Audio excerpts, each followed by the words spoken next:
오늘은 우리 영성의 필수적 요소, 의지에 대해서 여러분들과 함께 나누고자 합니다. 모든 그리스도인들이 회심과 참된 그리스도인의 삶에 대한 생각을 가지고 있는데 왜 우리는 하지 못하는 것일까? 저도 얼마 전에 나는 30년 가까이 지금 수도 생활을 했는데 과연 회심에 이르렀는가? 이런 생각을 가지고 저를 뒤돌아봤어요. 근데 불행히도 아직 온전한 회심을 하지 못했습니다. 그렇다면 왜일까? 그것은 우리에게 반드시 하겠다는 애절한 의지가 없기 때문입니다. 그러한 의지가 없다면 우리는 늘 넘어지고 회심에 결코 다다를 수 없는 것입니다. 생각해 보세요. 과연 우리가 그동안 참된 그리스도인이 되기 위해서 악착 같은 노력을 해보았습니까? 우리는 그저 그렇게 살면 좋겠다. 나도 그렇게 살고 싶다. 하지만 나의 나약함 때문에 나는 할 수 없다.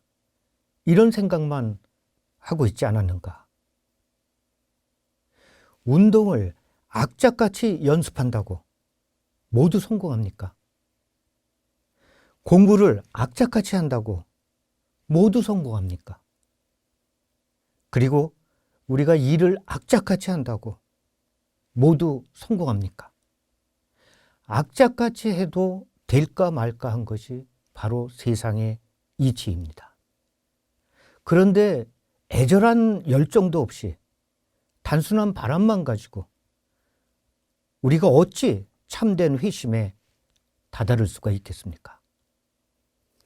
제가 이런 생각을 하게 된 계기는 얼마 전에 제가 40이 넘은 한 형제가 공무원 시험 준비를 하는 것을 옆에서 지켜봤어요.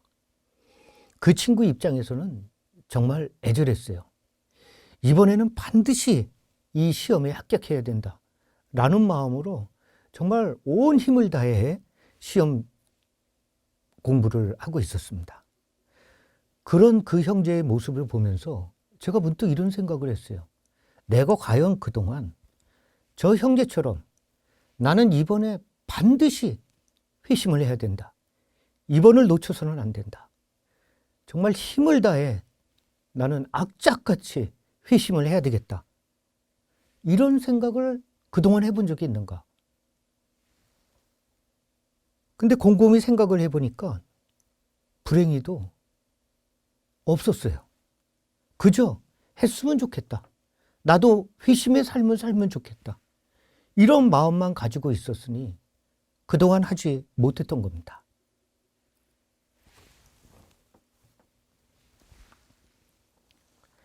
주님의 말씀이다. 그러나 이제라도 너희는 단식하고 울고 슬퍼하면서 마음을 다하여 나에게 돌아오너라. 옷이 아니라 너의 마음을 찢어라. 주 너의 하느님에게 돌아오너라. 그는 너그럽고 자비로우니 분노에 더디고 자애가 크니 재앙을 내리다가도 후회하는 이다. 너희는 마음을 다하고 목숨을 다하고 힘을 다하여 주 너의 하느님을 사랑해야 한다. 바로 이것입니다. 의지는 우리 영성을 한 단계 업그레이드하는 필수적인 요소입니다. 이러한 의지가 없기에 우리가 영적 체험을 한 후에도 쉽게 전처럼 돌아가는 것입니다. 그것이 바로 모래 위에 집을 지은 것이고 가시덤불 속에 뿌려진 씨입니다. 그러나 나의 이 말을 듣고 실행하지 않는 자는 모두 자기 집을 모래 위에 지은 어리석은 사람과 같다. 말씀이 가시덤불 속에 뿌려지는 것은 또 다른 사람이다. 이들은 말씀을 듣기는 하지만 세상 걱정과 재물의 유혹과 그 밖에 여러 가지 욕심이 들어가 그 말씀의 숨을 막아버려 열매를 맺지 못한다. 따라서 하느님을 그냥 사랑하면 안 됩니다. 힘을 다해 그분을 사랑해야 합니다. 그분은 결코 적당히 사랑해도 되는 그런 분이 아닙니다. 그저 우리가 남는 여분의 사랑을 그분께 내어드리면 되는, 마치 11조 하듯이 그렇게 여분의 사랑을 그분께 드리면 되는 그런 분이 결코 아닙니다. 전부여야 합니다. 힘을 다해 사랑해야 합니다. 그래서 우리는 일상의 유혹들을 그냥 놔두거나 즐기는 것이 아니라 의지를 가지고 힘을 다해 물리쳐야 합니다. 그리고 무료한 일상에서도 의지적으로 사랑의 마음을 그분께 드리는 것이 중요합니다. 영적 체험을 한 후에 아무것도 하지 않으면 흐르는 물 위에 오리처럼 그냥 떠내려가기 마련입니다. 아무것도 하지 않으면 그냥 떠내려갑니다. 오리가 발을 힘차게 내디뎌야 겨우 조금 나갈 수 있습니다. 아무것도 하지 않으면 떠내려가기 마련입니다.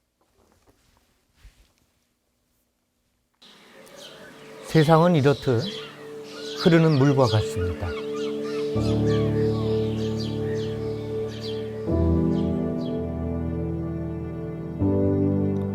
아무것도 하지 않는다면 흐르는 물에 떠내려갈 것입니다.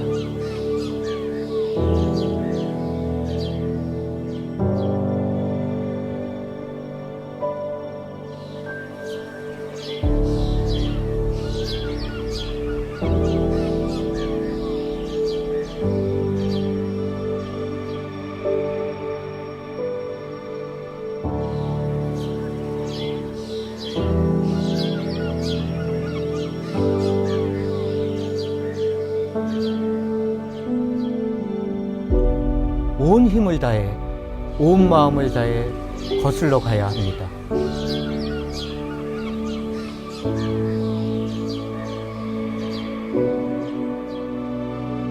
우리의 마음도 이렇듯 흐르는 물과 같기 때문입니다.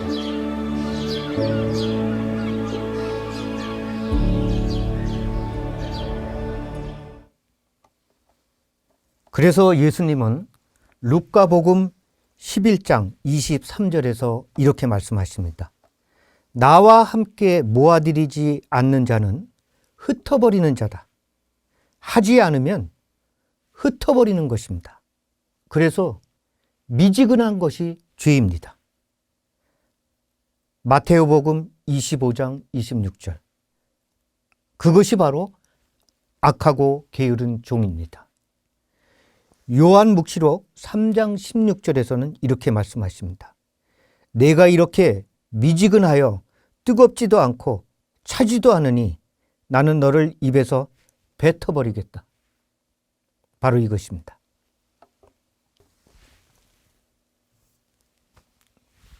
우리의 여정에는 3포인트가 있습니다. 그것은 부르심, 바로 세례죠. 바로 세례입니다. 체험, 바로 하느님 체험, 그리고 의지입니다. 여기에는 벽이 2개가 있습니다. 하나는 부르심의 벽이 있고 다른 하나는 의지의 벽이 있습니다.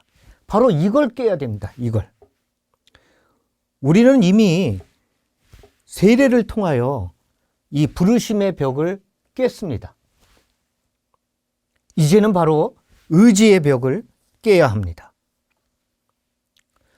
토마스 그린 신부님께서는 기도의 3단계로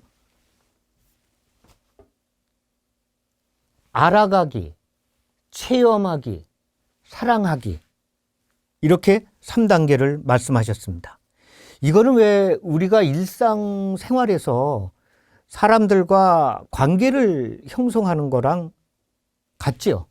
어떤 사람을 내가 알아가고 그 사람을 체험하고 그리고 그 사람을 사랑하게 되는 겁니다. 바로 이렇게 우리가 일상에서 인격적 관계를 형성하는 거랑 똑같습니다. 예수님과의 관계에서도 이와 같습니다. 그래서 우리는 부르심을 통해 그분을 알아가고 그리고 그분을 체험하고 그분을 의지적으로 사랑하는 것입니다. 대부분 우리를 세례를 받고 나서 어떤 많은 영적 체험들을 여기서 하고 있습니다. 여기서 하고 있는데 문제는 이 벽을 안 깨니까 내가 회심할 수가 없는 거예요. 바로 이 벽을 깨야 됩니다. 토마스 그린 신부님께서는 이런 말씀을 하셨습니다. 여기서 바로 변화가 일어난다. 이때 변화가 일어나는 겁니다. 단순하게 체험만 한다고 해서 변화가 일어나는 게 아닙니다. 그냥 체험하고 뜨거워졌다가 또 식어지고 또 뜨거워졌다가 차가워지고 이런 것을 반복하는 것이 아닙니다. 바로 이 의지의 벽, 이것을 깨고 우리는 의지적으로 그분을 사랑해야 됩니다. 그래서 우리가 그동안 변하지 않는 이유는 체험만 하고 의지적으로 사랑하지 않기 때문입니다. 체험만 있어서는 결코 우리는 변할 수 없습니다. 예, 오늘은 여러분들과 함께 우리 영성의 필수적인 요소인 의지에 대해서 여러분들과 함께 나누었습니다. 감사합니다.